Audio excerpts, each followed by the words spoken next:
ಸುಮಾರು ಒಂದು 25,000 ನಮ್ಮ BSSK ಶುಗರ್ ಫ್ಯಾಕ್ಟ್ರಿ ಏನು ಇಡೀ ಬೀದರ್ ಜಿಲ್ಲೆಯಲ್ಲಿ ಮೊಟ್ಟ ಮೊದಲಿಗೆ ಯಾವುದಾದ್ರೂ ಒಂದು ಶುಗರ್ ಫ್ಯಾಕ್ಟ್ರಿ ಇತ್ತಪ್ಪ ಅಂದ್ರೆ ಅದು ನಮ್ಮ ಹುಮ್ನಾಬಾದ್ ತಾಲೂಕಿನ BSSK ಫ್ಯಾಕ್ಟ್ರಿ ಇತ್ತು. ಅದ್ರ ಸುಮಾರು ಒಂದು 25,000 ಅದು ರೈತರು ಅದ್ರದ್ದು ಶೇರ್ ಹೋಲ್ಡರ್ ಇದ್ದಾರೆ. ಅದ್ರ ಕಡೆಯಿಂದ ನಾನು ಹೇಳ್ತಾ ಇರೋದು ಒಂದೇ ಒಂದು ಮಂತ್ರಿಗಳಿಗೆ, ಯಾಕಂದ್ರೆ ನಾರ್ತ್ ಕರ್ನಾಟಕ ಯಾವಾಗೂ ಬೆಳಗಾವಿ ಅಧಿವೇಶನದಾಗ ಆಗಿದೆ, ಬೆಂಗಳೂರು ಅಧಿವೇಶನದಾಗ ಆಗಿದೆ.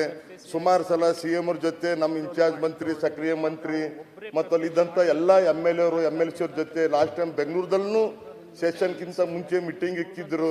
ಆ ಮೀಟಿಂಗ್ದಲ್ಲೂ ಏನೂ ಆಗಿಲ್ಲ. ಸುಮಾರು ನಾನು ಅನಿಸುಮಟ್ಟಿಗೆ 1969ನಲ್ಲಿ ಇದು ಶುಗರ್ ಫ್ಯಾಕ್ಟ್ರಿ ಪ್ರಾರಂಭ ಆಗಿತ್ತು. ಈಗ ಒಂದು 4 ವರ್ಷ ಆಗಿದೆ ಒಂದು ಫ್ಯಾಕ್ಟ್ರಿ ಬಂದ್ ಆಗಿದೆ. ದಯಮಾಡಿ ಈಗ ಏನು NCDCಗೆ ಏನು ನೀವೇನು 5ರಿಂದ 6 ಫ್ಯಾಕ್ಟ್ರಿ ಏನು ಕೊಟ್ಟು ಕಳಿಸಿದ್ರಿ ಸೆಂಟ್ರಲ್ ಗೌರ್ಮೆಂಟ್ಗೆ, ಅದು ಏನಾಗಿದೆ ಮಾಹಿತಿ ಅದು ಬಂದಿದೆ ನನ್ನ ಹತ್ರ.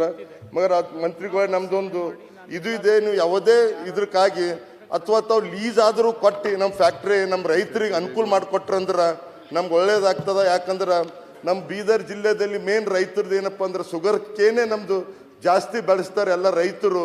ಅದಕ್ಕೆ ದಯಮಾಡಿ ಮಂತ್ರಿಗಳೇ, ನಾನು ಸುಮಾರು ಸಲ ನೀವು ಪರ್ಸ್ನಲ್ಲು ಭೇಟಿಯಾಗಿದ್ದೀನಿ ಬಂದು, ಮತ್ತು ಆಮೇಲೆ ತಮ್ಮ ಆಫೀಸ್ನಲ್ಲೂ ತಾವು ಇನ್ಚಾರ್ಜ್ ಮಂತ್ರಿಗಳು ಮತ್ತು ಎಲ್ಲರೂ ಕಲ್ತು ಮೀಟಿಂಗ್ ಮಾಡಿದ್ದು ಲಾಸ್ಟ್ ಬೆಂಗಳೂರು ಅಧಿವೇಶನದಲ್ಲೂ.